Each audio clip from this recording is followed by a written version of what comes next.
Sa video natin ngayon, pag-uusapan natin itong si Bilis na alam naman natin na isa siya sa mga super legit na utangan platform na halos 10 million downloads na rin siya sa Google Play Store. Pero sa mga hindi nakakaalam na si Bilis ay isa sa mga buy now pay later na loan app na hindi lang cash loan yung pinapautang niya, kundi pati na rin mga gadgets, appliances, at marami pang mga merchants dyan sa shop niya. Pero sa topic natin ngayon, pag-uusapan natin kung paano ko nga ba napataas yung credit limit ko sa kanya from 4,000, ngayon nasa 43,900 plus na yung credit limit ko, na pinaka-highest na credit limit ko. And malapit ko nang ma-reach yung pinaka-full na maximum credit limit na ino-offer niya, which is 50,000. Well, magbibigay lang ako ng mga tips guys, no, na pwede nyo rin i-apply or gawin, baka sakaling maging effective din sa inyo para tumaas din yung credit limit nyo sa kanya. Kaya naman kung interesado ka dito sa ating panibagong topic ngayon, keep on watching.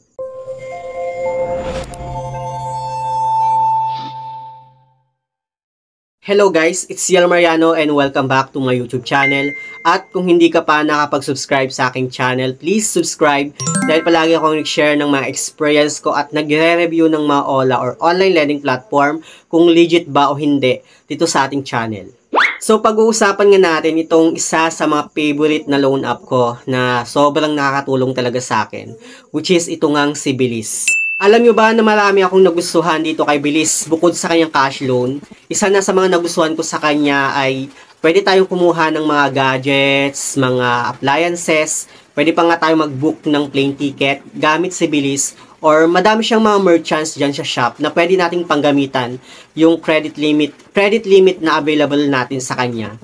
At pagdating naman sa kanyang monthly interest, wala akong masabi, sobrang okay na okay sa akin dahil yung kanyang interest per month less than 5% lang.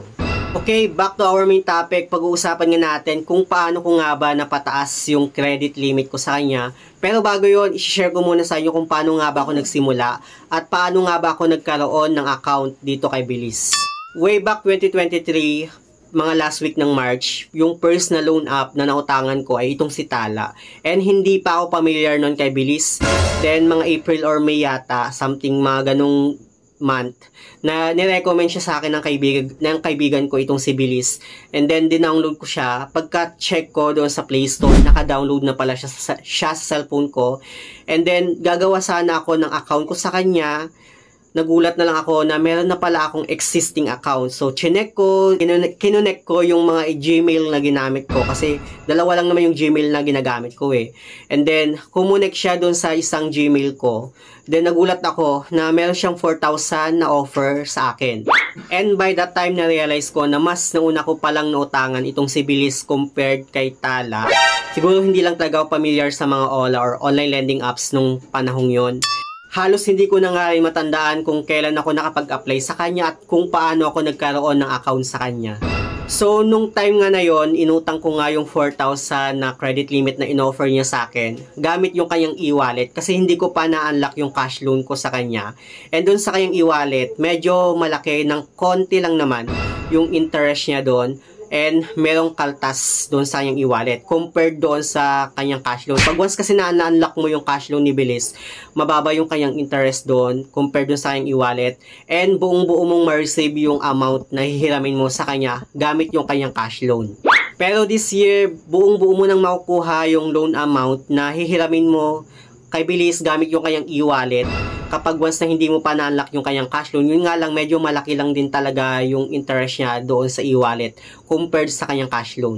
So ayun nga, nag-start nga ako sa 4,000 na credit limit dito kay Bilis at hiniram ko yun ng buo sa kanya nung time na yon. And then yung repayment term ko pa is nasa 2 months na repayment term. Yun pa lang yung offer sa akin ni Bilis at hindi ko pa na-unlock yung 3 months and 6 months na repayment term. But for me, okay lang sa akin yon kasi after 2 months, makakapag-reloan ka ulit dito kay Bilis. Pero sa pagkakaalala ko noon, doon sa first na repayment ko sa kanya, hindi tumaas yung credit limit ko kasi sobrang advance ako magbayad. But then, nung after mga inutang ko ulit yung loan offer sa akin, then mga next na repayment ko sa kanya, doon na tumaas yung credit limit ko kasi on time ko na siyang binayaran. Tapos mga umabot na yata ng 9,000 yung credit limit na in-offer niya sa akin. So, nung medyo tumas na yung credit limit ko dito kay Bilis, ginawa ko siyang multiple loan. So, nagkaroon ako ng dalawang multiple loan sa kanya. At dahil nga sa ginawa kong multiple loan dito kay Bilis, doon na rin nag-start yung pagtaas ng credit limit ko sa kanya hanggang sa na-reach ko na ngayon yung 43,900 plus na pinaka-highest na credit limit ko. At konting-konti na lang ma-reach ko na yung pinaka-maximum na credit limit ni Bilis, which is 50,000. Ko lang din alam guys no, kung hanggang 50,000 ba talaga yung pinaka-maximum na credit limit niya. Pero may mga nakapagsabi kasi na mayroong daw naka-reach ng 70,000 na credit limit. So, ano nga ba yung tips para tumaas yung credit limit natin dito kay Bilis? Kasi meron talagang iba na kahit anong gawin nila, hindi daw talaga tumataas yung credit limit nila kay Bilis. Isa sa mga best way na alam ko is multiple loan. So, paano ko nga ba nasabi? Well, for me, yun talaga yung pinagbabasihan ko kung bakit tumataas yung credit limit ko sa kanya. Kasi imagine mo ha, ilang beses ko nang kinontent dito sa channel ko na meron akong bad credit history, pero sobrang nakakatuwa lang kasi kahit may bad credit history ako, tumataas pa rin yung credit limit ko dito kay Bilis.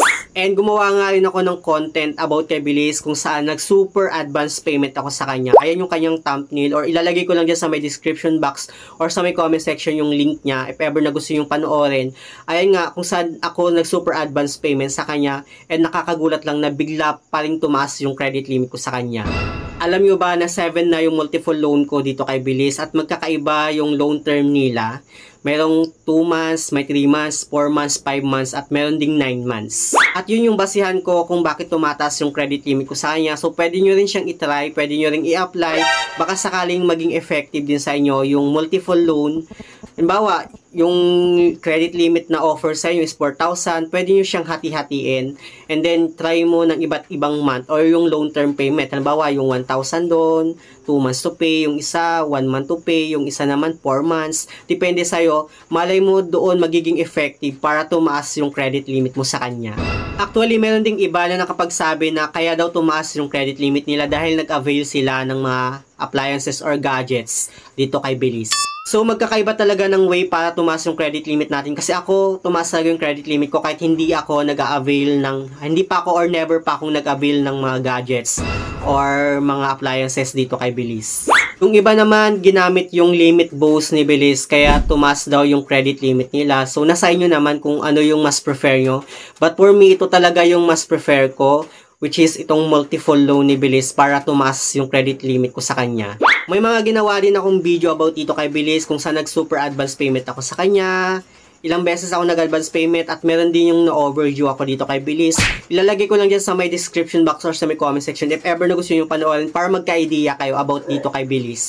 Yun lang naman yung gusto kong i-share about dito kay Bilis. Highly recommended po si Bilis. Okay siyang utangan dahil yung kanyang interest per month is less than 5%.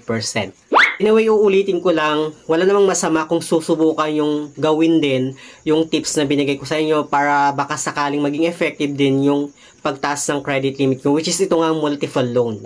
So, yun lang naman yung gusto kong i-share about ito kay Bilis. Anyway, sa mga hindi pa pala nakakapag-subscribe sa aking YouTube channel, please don't forget to like, share, and subscribe. Click the notification bell para lagi kang updated sa aking mga susunod na video. Thank you guys, thank you for watching, and see you on my next video. Bye!